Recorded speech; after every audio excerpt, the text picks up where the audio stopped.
Hellblade is an independent game, and this allows us to tackle challenging subjects.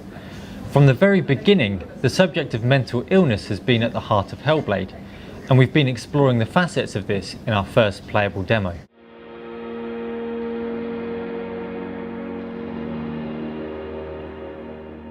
Senua suffers from anxiety, depression, delusions and hallucinations. She has a condition that's been called the cancer of the mind, a living hell, and we're going to witness her journey through her mind's eye. To achieve this, we reached out to Professor Paul Fletcher, who is a psychiatrist and Professor of Health Neuroscience at Cambridge University, who agreed to consult on the project.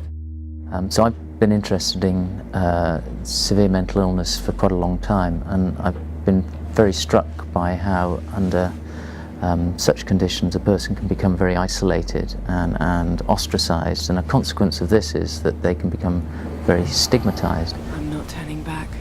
It took months to get here. Well, maybe, but I made my promise. You will die here. We'll all die someday. It's getting dark. I'll continue tomorrow.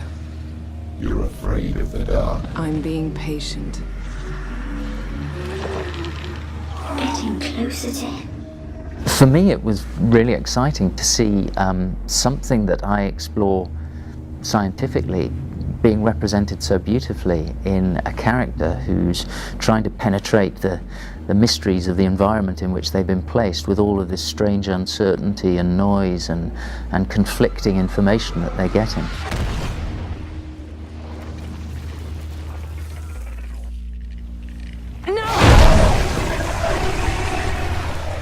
I think it's been very gratifying to work with the team at Ninja Theory and to see just how serious they are about trying to provide a representation and a reflection of these sorts of symptoms that is sensitive and empathic, and I think it's very important that that's the case. Much of this research has been made possible by the support of Wellcome Trust, a charitable foundation dedicated to research and the understanding of health. Mental health hasn't always been presented in the media in a way that is particularly helpful.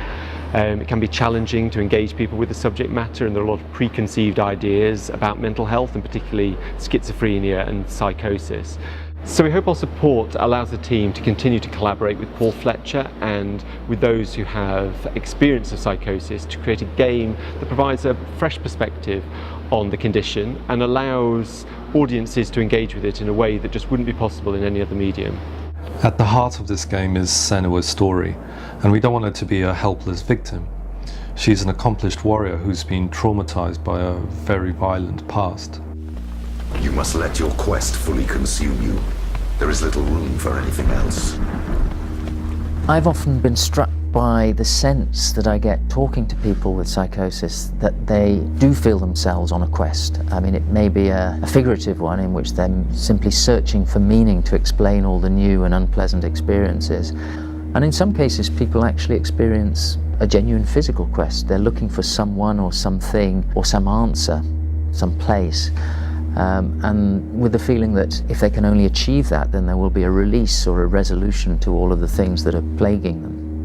Much of the game involves exploration, but we wanted to avoid the usual collectibles and pickups you see in most games because we felt it would break the immersion and take away from Senua's point of view.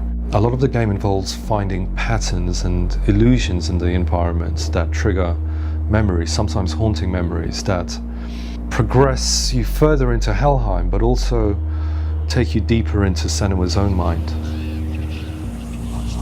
The gods can see into your mind. They will use this power against you.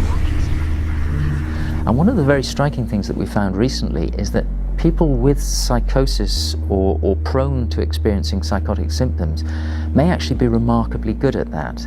Maybe that under some circumstances they're actually capable of using their prior knowledge to really enhance the way in which they see patterns and put things together. We now have a good idea of how these illusions can be incorporated into the game based on the playable demo. We'll now take these ideas much further as we build out the rest of the game. There are several characters that accompany Senua on this journey, and they take the form of voices in her head. And they are manifestations of her own inner voices, but to her they appear real. It passed through. Remember his Find the light that lights your straight behind it. Open your eyes. These voices can be in many different forms. They can be talking to the person, they can be talking about the person, they can be very critical and unpleasant and persecutory. Sometimes they might be kind, they might offer advice. Some people are utterly tortured by these experiences. They want to get away from them, they're getting them 24 hours a day, whereas other people might begin to find ways of living with the voices. They may even begin to trust them and to listen to what they're saying. The darkness. It gathers in the wind. It's getting stronger. Each one has a unique character, agenda and personality. Through them and through body language, you could get a very clear picture of what's going on in her mind. And this indirect approach lets you embody her more fully, rather than think of her as a separate video game character.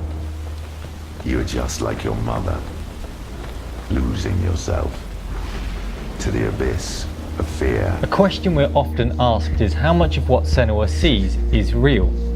We like to think that we experience the world almost like a high-definition photograph, as it really is, but actually a lot of the time what we're doing is using what we already know to shape and govern what we perceive. Senua, come closer. Do you hear that whistling? Psychosis can't really easily be understood as just some malfunction of the mind. It's actually a very creative process where somebody constructs a world. And if we recognize that that's what we're doing all the time anyway, constructing our own reality, it may help us to understand. They were calling for me. And as the quest takes Senua further into Helheim, it also takes us deeper into her psyche, her memories, her emotions, and we want to find ways to manifest this physically so that the world around you transforms into this waking dream landscape. When it comes to combat, the violence experienced is not a result of Senua's mental illness. The trauma and violence of Senua's past has resulted in her condition, not the other way around. This darkness and fear that Senua constantly battles is inextricably tied to the trauma of the Viking invasion. The Vikings are real, they're a real threat to her that she must battle with, but to her, through her eyes, they seem exaggerated, hellish, monstrous, oversized, surrounded by darkness.